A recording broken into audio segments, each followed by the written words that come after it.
Hello everyone, I am Dr. Meenakshi and today we are about to study a very important drug of homeopathic materia medica, Bryonia alba.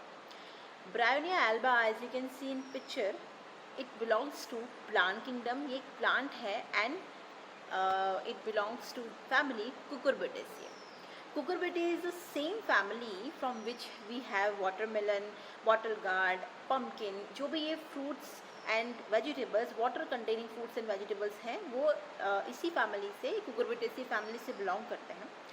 And Bryonia alba is also one of the plant from the same family. So let us understand some of the botanical features. क्या है इस plant के, कैसे grow करता है, कहाँ पर grow करता है, तो इसकी कुछ कैरेक्टरिस्टिक समझने की कोशिश करते हैं. देखो आप पिक्चर में देखिए, ये एक बहुत ही स्ट्रॉन्ग स्टेम वाला या ट्रंक वाला प्लांट नहीं है. इसके टेंड्रल्स होते हैं, स्मॉल स्टेम्स होते हैं जो आसपास के पेड़ों का सहारा लेकर जो है ग्रो करते हैं. इनका जो जो कैरेक्टरिस्टिक है ग्रो करने का, वो एक सिमिलर टू है वन ऑफ द प्लांट कुड्सू, जो बहुत ही फास्ट पेस पे ग्रो करता है. स्टेम्स को इतना ग्रो करता है, मतलब एक ग्राउंड को पूरा कवर कर लेगा. इतना ज़्यादा ग्रोथ होती है कि मैनुअली जो है, अगर कभी निकालना चाहो तो मैनुअली पावरफुल से उसको रूट्स वगैरह को पूरे ग्राउंड में बिल्कुल कारपेट की तरह बिछ जाता है. तो इस तरीके का इसका कैरेक्टरिस्टिक होता है. इसके प्लांट के फ्लावर्स होते हैं, फ्लावर्स ग्रीनिश वाइट कलर के होते हैं. वहीं से इसका जो कॉमन नेम आया है वाइल्ड हॉप्स या वाइट ब्रायोनी. वाइल्ड हॉप्स क्यों आए? क्योंकि बहुत ही वाइल्डली ग्रो करता है, बहुत फास्ट, एंड एक तरह से ये वीड भी है, वाइल्ड प्लांट है, तो यहाँ से इसका कॉमन नेम आया है wild hops. And white bryony, white flowers होते हैं. इसके बिल्कुल जैसे जामुन की तरह या ब्लैक ग्रेप्स की तरह इसके फ्रूट्स होते हैं, बेरीज होते हैं, मैच्योर होने पे एकदम वाइन कलर के हो जाते हैं. रूट्स ट्यूबरस रूट्स होती हैं, और इन्हीं रूट्स से you can see in picture, ये आप पार्ट यूज्ड, जो पार्ट मेडिसिन बनाने के लिए यूज़ होता है वो है रूट का जूस, जो कि फ्लावरिंग, जब प्लांट में फ्लावर ब्लॉसम कर रहे हो तब हम एक्सट्रैक्ट करते हैं. तो दिस इज़ द टाइम, और ये रूट से इसका यूज़ करके होम्योपैथिक मेडिसिन बनाई जाती है. So part uses juice of the roots before flower Bloom.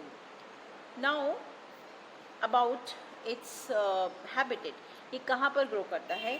ज़्यादातर ये यूरोपियन एंड जो Iranian, northern Iranian parts of the world, वहाँ पर ये ग्रो करता है. इवन यूएस में भी ये इंट्रोड्यूस हुआ as an noxious weed, Washington, और वहाँ पर इसको लिस्ट किया गया है वीड के तौर पे. बहुत ही नॉक्शियस वीड इसलिए बोला जाता है क्योंकि स्टिल ये वही बहुत ही फास्ट पेस पे पूरे जो प्लांट्स हैं उनको कवर कर लेता है. And it is poisonous also for the life stock and for the animals and the humans both. ये एक तरह से पॉइजनस प्लांट है. इसके पॉइजनस का इफेक्ट जो है वो माइल्ड से लेके डेडली भी हो सकता है, right. So this is about the it's about the botanical features, कैसा प्लांट होता है, कैसा दिखता है. तो ये एक तरह से इसके कुछ कैरेक्टरिस्टिक हमने स्टडी करे. Now about its homeopathic application, या क्या डॉक्टर हैनीमैन ने इसको प्रूव किया था. It is one of the very well proved polycrest remedy, well proved and well indicated in day to day practice. इसका जो यूज़ है या इसकी एप्लीकेशंस वाइड है, बिकॉज बहुत ही कैरेक्टरिस्टिक इसके फिजिकल, क्लियर कट फिजिकल और मेंटल जनरल्स हमको प्रूविंग के टाइम पे मेडिसिन के मिले हैं. इसमें जो डायथेसिस है इस रेमेडी का, वो होता है dramatic and gouty diathesis. All of the body act करता है, लेकिन जो इंडिविजुअल्स होते हैं, जो ब्रायोनिया एल्बा के इंडिविजुअल्स हैं, they are prone to get into the dramatic and gouty kind of pathologies. इनका टेम्परामेंट, मतलब ब्रायोनिया एल्बा का अगर हम टेम्परामेंट देखें, इरिटेबल इंडिविजुअल्स होते हैं. They are not very mild, gentle, irritable, bilious and choleric. यहाँ से ये जो बिलियस और कॉलेरिक से भी समझ में आता है कि ब्रायोनिया एल्बा का जीआईटी पे, लिवर पर बहुत ही कैरेक्टरिस्टिक इसका स्फीयर ऑफ एक्शन है.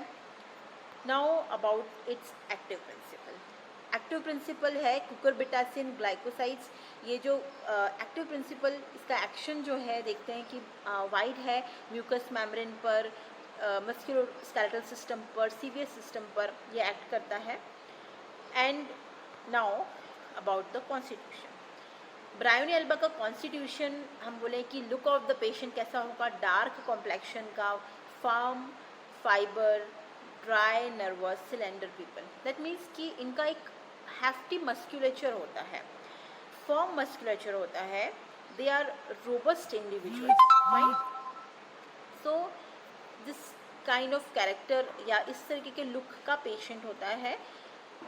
And we have to see this is the constitution, but it is not like that कि आपको अगर डार्क कॉम्प्लेक्शन इंडिविजुअल नहीं मिला, फर्म फाइबर नहीं मिला, तो हम बायोनिया नहीं दे सकते। It is not like that. एक जनरल तौर पर कहते हैं कि एक पोर्ट्रेट ऑफ पिक्चर तैयार करने के लिए हम कहते हैं कि एकदम परफेक्ट पोर्ट्रेट मिलेगी तो वो ये होगी, बट जो इसके हर एस्पेक्ट या physical generals, mental generals, everything is important. हमें एक हॉलिस्टिक अप्रोच जो है, हॉलिस्टिक लेवल पर जो है पेशेंट के सिम्टम्स देखने पड़ेंगे, है ना। हमको एक चीज़ पर फोकस एक्सक्लूड और इंक्लूड नहीं करना है। So back to the medicine. Constitution कैसा है, डार्क कॉम्प्लेक्शन है with form fibre, dry nervous and slender people. Relation with heat and cold, this is a relation with thermal is a hot remedy and right sided remedy. इसका मतलब है right sided जो इसकी pathologies हैं, right side पे इसके ज़्यादा pathologies develop हुई है, वहाँ ज़्यादा बेटर एक्ट करता है, वहाँ की ज़्यादा राइट साइडेड जो सिम्टोमेटोलॉजी है, इसलिए ये राइट साइडेड रेमेडी है। पैथोफिजियोलॉजी। नाउ अगर ये प्लांट को लोकल एप्लीकेशन अगर स्किन पे किया जाएगा, यहाँ हम देखते हैं कैसे बॉडी में क्या चेंजेस लाते हैं। लोकल एप्लीकेशन पे ये स्किन के लिए इरिटेबल है, वहाँ पर इरिटेशन प्रोड्यूस करता है, ब्लिस्टर फॉर्मेशन करेगा। अगर इंटरनल इनटेक किया जाए, so I have already told you, ये एक पॉइजनस प्लांट है। पॉइजनस प्लांट है तो जीआई पर, सिस्टम पर vomiting, diarrhoea, uncontrolled vomiting, profuse vomiting, इस तरीके के इफेक्ट ला सकता है। Physiological changes, pathophysiological changes, pupils, even मैंने जैसे बोला माइल्ड सिम्टम्स से डेडली सिम्टम्स हो सकते हैं, dilated pupils, collapse, death, colic, वहाँ तक इसकी पैथोलॉजी एक्सटेंड कर सकती है। Next point is serous exudation. सी इसमें इंपॉर्टेंट है, जो रोमैटिक या जॉइंट पेन की कंप्लेंट है वहाँ पर सीरस मेम्ब्रेन में एक्सुडेशन होगा। हम आगे देखेंगे ये ब्रायोनिया इज अ ड्रायोनिया, यहाँ पर ड्राइनेस ऑफ म्यूकस मेम्ब्रेन है, लेकिन सीरस एक्सुडेशन वहाँ पर जो जॉइंट स्पेसिस के जो सीरस मेम्ब्रेन है वहाँ पर एक्सुडेशन हमको मिल सकता है। Hepatization of lungs without bronchitis. So lungs पे एक्शन है इसका, इन्फ्लामेशन है म्यूकस मेम्ब्रेन का, ब्रोंकल ट्यूब्स का, मस्कुलर सिस्टम का इन्फ्लामेशन है। So this is about some of the features of pathophysiological application of the Bryonia alba. Sphere of action very important, जो भी इंटरनल ऑर्गन्स हैं उनकी सीरस मेम्ब्रेन पर अच्छा एक्ट करती है। हम हमेशा देखते हैं म्यूकस मेम्ब्रेन, सीरस मेम्ब्रेन, है ना, सीरस डिस्चार्ज, म्यूकस मेम्ब्रेन से डिस्चार्ज, ये सारे एस्पेक्ट्स हम देखते हैं कि स्फीयर ऑफ एक्शन किसी रेमेडी का अगर होता है तो किस तरीके के सिम्टम्स है, किस तरीके के फिजियोलॉजिकल चेंजेस आते हैं, पैथोलॉजिकल चेंजेस आते हैं। सो म्यूकस मेम्ब्रेन पर ये बहुत इंपॉर्टेंट लाइन है, यहाँ पर जो है डिक्रीज्ड और अरेस्टेड सिक्रेशन है, मतलब ये म्यूकस मेम्ब्रेन का ड्राइनेस प्रोड्यूस करता है। ब्रायोनिया के लिए एक बहुत ही कैरेक्टरिस्टिक पॉइंट है ड्राइनेस, ब्रायोनिया इज ड्रायोनिया, हम ऐसे याद कर सकते हैं। तो यहाँ पर हम ऑल थ्रू द रेमेडी ये चीज़ जो all through the remedy run करेगी वो है ड्राइनेस। यहाँ पर dryness of emotions, mental sphere पे भी हम ड्राइनेस देखेंगे, एंड ड्राइनेस फिजिकल लेवल पर जो है एक्सटर्नल अगर मेम्ब्रेन्स देख लें, इंटरनल मेम्ब्रेन्स देखें, वहाँ पर सब में ड्राइनेस है, लैक ऑफ डिस्चार्ज है, लैक ऑफ सिक्रीशंस है। सो ये बहुत इंपॉर्टेंट पॉइंट है इसका। मस्कुलर स्केलेटल सिस्टम पर इन्फ्लामेशन कराएगा, रोमेटॉइड इन्फ्लामेशंस है। सीवीएस सिस्टम एक्सेलरेटेड, सीवीएस पर एक्सेलरेटेड एक्शन होगा इसका। So these are some of the pathophysiological sphere of action indications of this remedy. Now about elements from positive factors क्या होंगे इसके, जिससे पेशेंट में ट्रिगर मिलेगा डिजीज़ शुरू होने का।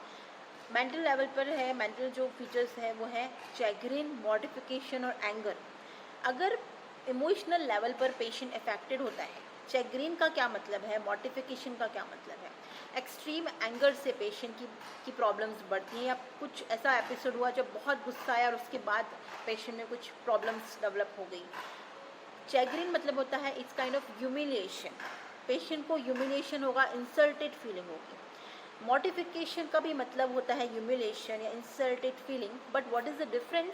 चैग्रिन और मॉर्टिफिकेशन में डिफरेंस है इंटेंसिटी का। चैग्रिन एक एक्यूट एपिसोड हो सकता है या एक्यूट ड्यूरेशन हो सकता है उस चीज़ का, लेकिन मॉर्टिफिकेशन बहुत डीप सीटेड ह्यूमिलेशन के इफेक्ट हो सकते हैं।